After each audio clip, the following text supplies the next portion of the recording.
او سوال دی ورور دا دی موږ یو ځای کې کار کوو مزدوران یو مزدوري په دوران کې د کار په دوران کې موږ لګیو خپل ګپ شپ لګو چې هغه د کار سره تعلق نه ساتي دا به جایز یو کنه اسی زما زړه ته کله ناکله دا سوال راځي الجواب مسلمان چې دی کنه کم عقد چې دی د چا سره وکړي کم اتفاق چې دی د چا سره وکړي هغه لږ کار باندې اتفاق دی که هغه په ډېر کار په ده لازم دي چې دی به د عقد او کم امانت چې ده ته سپارلی شوی دی هغه به ځي ته رسي الله قرآن کوي اوفو بالعقود کم عقدونه او لوزونه او معاهدې چې ستاسو منځ کې کېږي هغه سره ته رسوئ او رسول صلی حدیث کې المسلمون علی شروطهم مسلمانان چې کوم شرطونه بیان کړي به یې سرته رسوي الا هغه شرط چې حرام حلالوي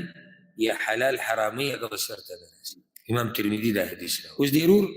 موږ کار په دوران کې خپل خبرې دا به جایز یو کنه یعنی ما اتفاق کړی د مثال یو کس سره چې د سهار د 9 نه د ماسپښین 12 پورې د پلانې کار هر قسمه کار او سهار 9 نه 12 منځ کې ډېر وخت زه به کې هلته چې کوم نور کسان لګي هغو سره به ګپ شپ لګوم یو خبره بله خبره نو ضرور ته د اشکال په دې راغلی چې دا وخت خو ما هغه له ورکړی ما هغه سره عقد کړی دی لیکل شوي دي چې زه به کې ستا دا کار کوم دا بارای به کې څه لیکي یو خو ګوره دا سوال هغه سړی کوي چې هغه د الله نه لیکي اوس شک نشته روز دا سوال کړی دی د الله نه یېرېږي داسې به کې ډېر دي وایي دا ډېره ښه کمپني ده او دا ډېر ښه دفتر ده او دا ډېر ښه ځای دی او دا ډېره ښه اداره ده ته وایي چې څنګه ښه ده څنګه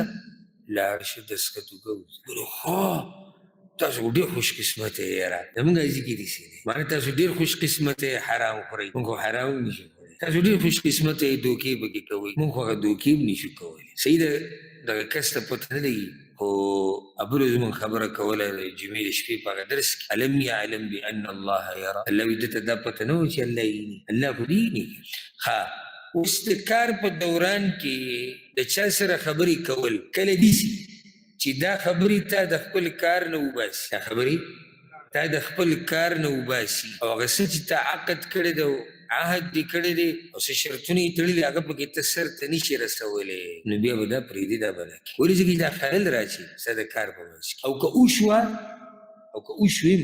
نو دغه وخت به بیا د مزدورۍ په وخت کې نه ایسه تا ته ویلی شي 15 ګنټې 15 ګنټو کې چې ته پکې هلته خبرې او دلته خبرې ته دی ویل زما د خبرو د رسه ما نه دا کار پاتې کېږي نو یو خو به دا کښېنه او که دې وکړې نو بیا به په دغه وخت کې نه ایسه د 15 بجې مثال کې کار ختمېږي دی به 9 باندې نیمه ګنټه وي زما نه هلته ځای شي 15 بجې باندې کار ختمېږي دی په شپږ باندې ځکه چې یو ګنټه زما نه هلته ځای شي دی بیا طریقه دویم که چېرته داسې چې د دې کار په دوران کې فارغه وخت دی پکې خبرې کوي ګپ شپ لګي هېڅ خبره یا د کار په دوران کې دی خبرې کوي د یو سره د بل سره خو دا خبرې کول د ده په کار باندې اثر نه اچوي نو دا خو عادت او عرف کې معروفه ده چې دا قسمه خبرې خلک کوي په دې کې څه حرج شته خو معلومه خبره کوم ځای کې ډېر موظفین یې عمال یې کارونه کوي هغوی د یو بل سره خبرې اترې ګپ شپ په روانه کې په ناسته ولاړه کې لږې خبرې کوي خو چې دا خبرې ستا په کار باندې اثر نه پرې باسي داسې نه چې د خبرو د لاسه کومه ذمهواري چې تا په سر اخیستې ده هغه ته سر ته نشي رسولی نو